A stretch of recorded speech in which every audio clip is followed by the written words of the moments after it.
So we're really 4-ish months, 3 to 4. We're one season. We're yeah, we are one season later. It's so you can steer. Because the backhoe's so heavy. You'll see, you're driving it. All right.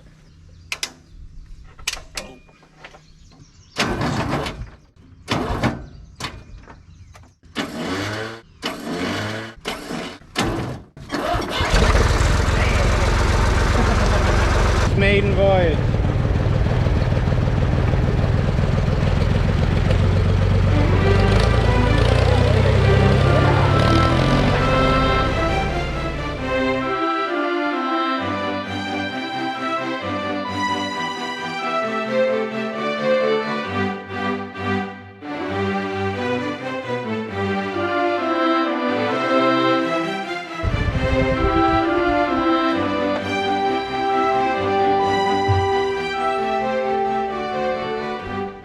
I have your battery over there.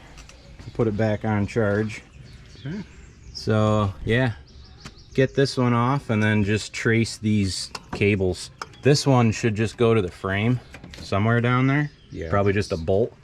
So wherever that goes, we'll just clean the frame off so it's bare metal for your new one. Yeah, how hard would it be to get this off? That's what I'm thinking. Let's just get rid of this stupid thing. It's got to be attached still somewhere over here. There's one bolt here.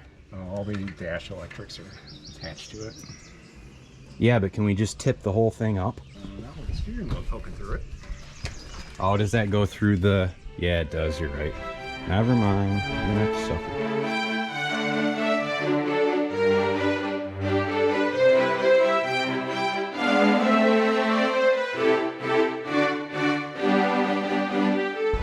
So we just successfully took out the battery and battery cables, reran them with some fresh cables, cleaned up the ground connection. Starts right up now. Excellent clamping technology. These guys snap right on. And we got this new frame installed to secure this shaky little fiberglass hood. I just increased the value by like 500 bucks. Oh, easily.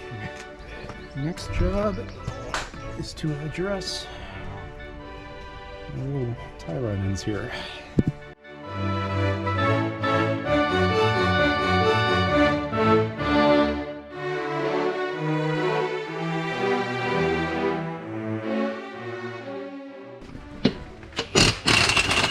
We've got leaks. And we don't know why. Didn't start till we lifted the front of the tractor up. I'm hoping oil pan got loose. Jake's hoping this thing will drive itself in the lake.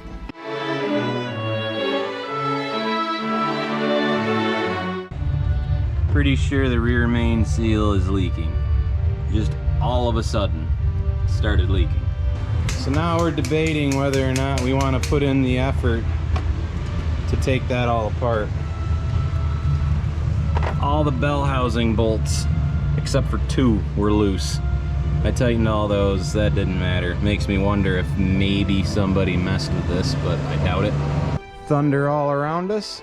We're gonna pick up, be back in the morning, get the steering fixed. We're on day 400. Back to the tie rod dilemma. Somebody landed this thing on a big rock, so we need to take the Viagra out of this thing and...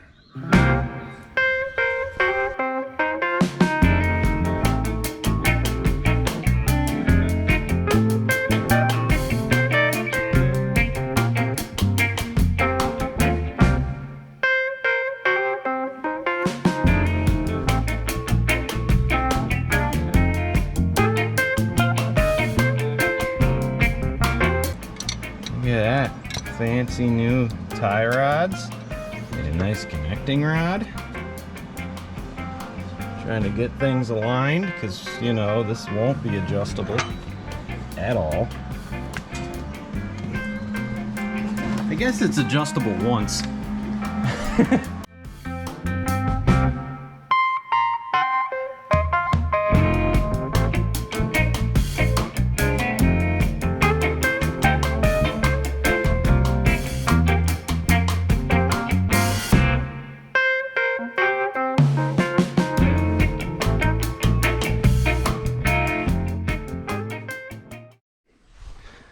Okay, so off camera, we rebuilt this cylinder, sent it out and had it rebuilt. This comes apart quite easily. You just hit that pin out. There's 4 bolts that hold this bracket on. Pop that off, 2 hydraulic lines. Don't need to explain that. We're taking the rear off. Last time we made a new tie rod, put new tie rod ends on, so that's working nice. We also discovered there's a rear main seal leak. So new joy is we need to divorce the engine from the transmission, split the tractor apart, literally split the front and the back half. So we gotta get this off.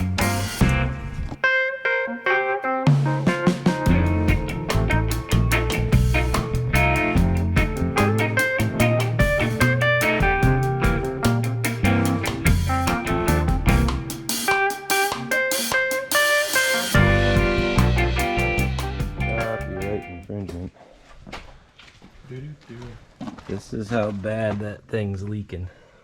It leaves a nice little breadcrumb trail. What's your plan of attack?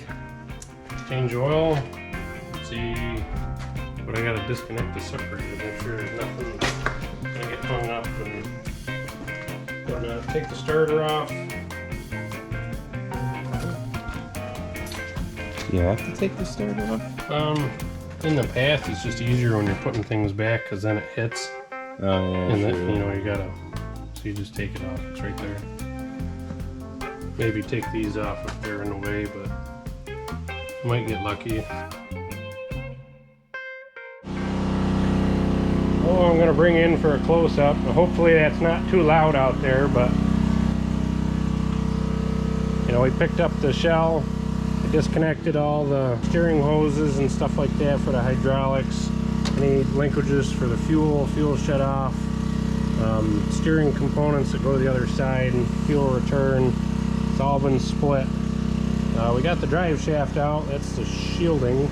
That's very, very messed up. We gotta fix that.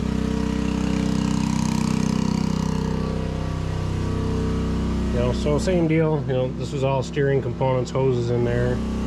Decompression rod, you know, return for hydraulic.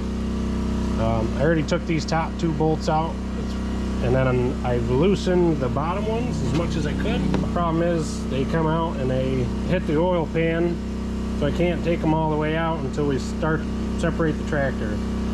But I'm at the point now where I gotta support both ends of the tractor, and then I can take out the bolts on the side, because that'll be safer than me trying to climb under there, you know, while there's a lot of blocking and stuff. So it's just the ones on the sides here. Hopefully I can leave the starter on. If I don't, I'll just flop it over there. It's not hard, but that'll be tomorrow's project, because I gotta go to dinner. One quick thing, just for giggles, I peeked in the fuel tank, and this little sucker was folded right up into a cone and sucked right into the intake. So I reached in there with a little grabber and pulled that out because it looked funny. So yeah, don't put stuff in there. You know, use a screen or something. This one doesn't have one built in. A lot of stuff does, but don't take them out.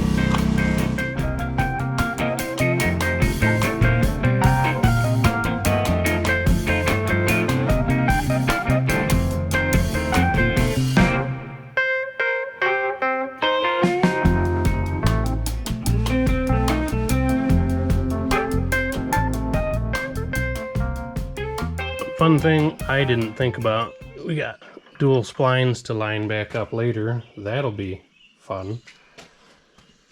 And I gotta get all this stuff off to get to the rear main seal, because that's our objective here. Further update after I got the clutch pack off, and then I took the backing plate off, because when I looked in there, so this is the engine side of the back plate. You can see where the oil's been running down because this seal is pretty much just gone. But you could also tell on some of these, the oil was coming through where the bolts were. And that makes sense because they were incredibly loose. I know I used a breaker bar, but you know, one finger, no tension, nothing. I could have probably done it, most of them by hand. So that's a concern. Rear main seal doesn't look the worst. I've seen worse. This obviously not being tight has been shaking and vibrating, and we've lost our seal here. So the oil's just coming around this bearing and coming straight out because the backing plate's not holding it in anymore. And then we got some stuff to check out with clutch pack. I didn't want to separate the main pack. I believe this one should be for the PTO, but she's a little thin in there. The other bad thing is this guy has got some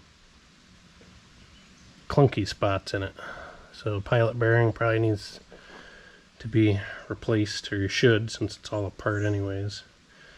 These are definitely a lot more polished than they need to be. So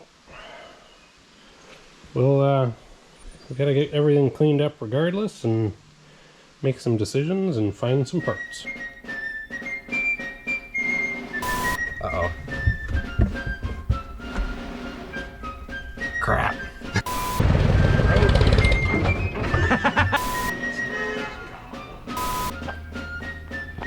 Multitask.